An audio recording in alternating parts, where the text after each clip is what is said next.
My pulse raced as I watched the security feed. There they were, my family, laughing in my ballroom.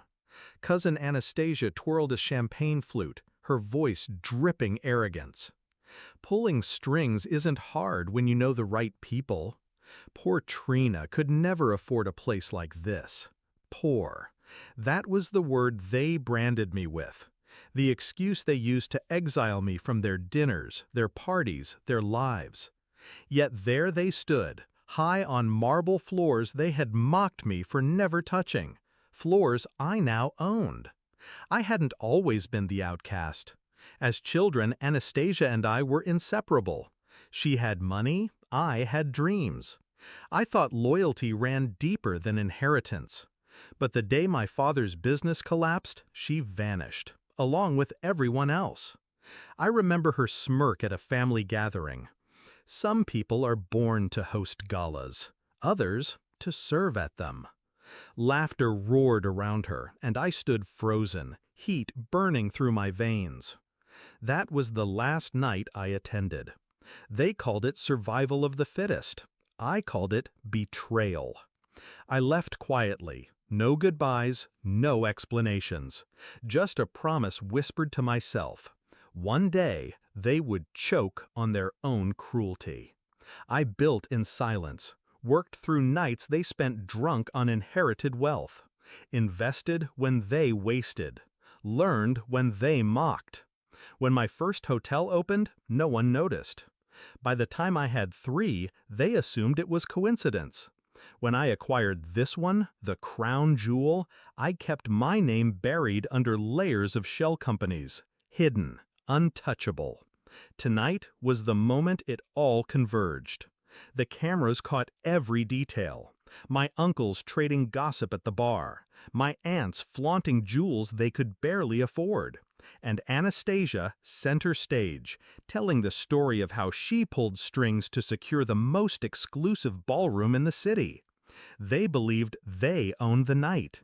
But every glass of wine poured, every chandelier lit, every violin note drifting across the hall, all of it was mine. I straightened my Armani suit. It was time.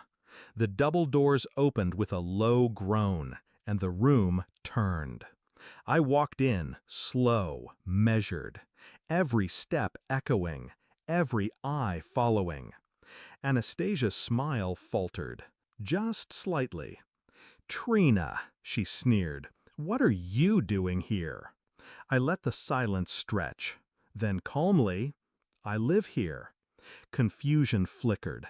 Laughter rose from a corner, uncertain, mocking. "You live here?"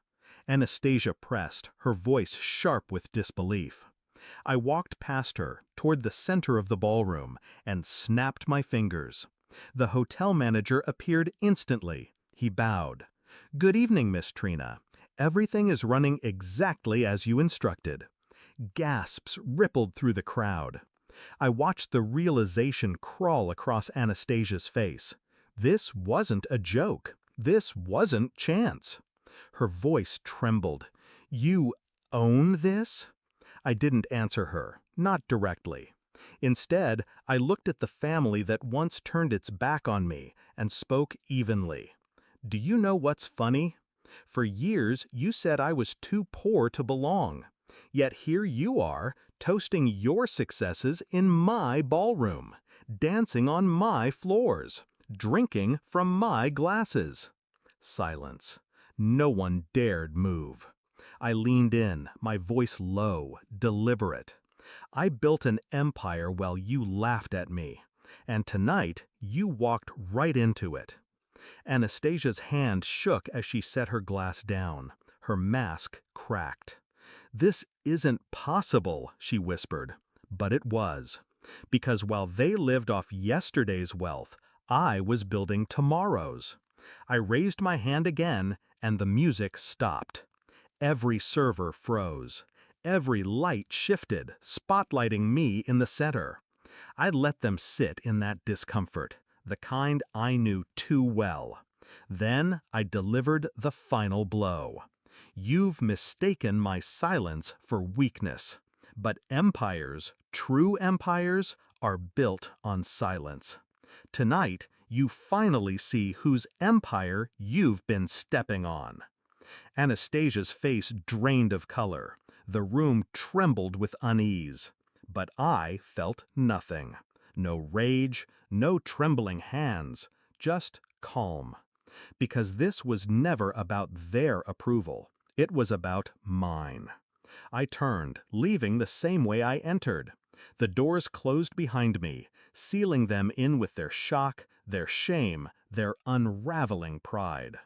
My phone buzzed before I reached the car. Calls, messages, pleas. I ignored them all. Looking back now, I don't savor their humiliation. What I savor is the shift, the power reversing hands without a single scream or threat. I walked in as the exile. I walked out as the empire. And in that silence, I found everything they once told me I'd never have. Respect, power, freedom.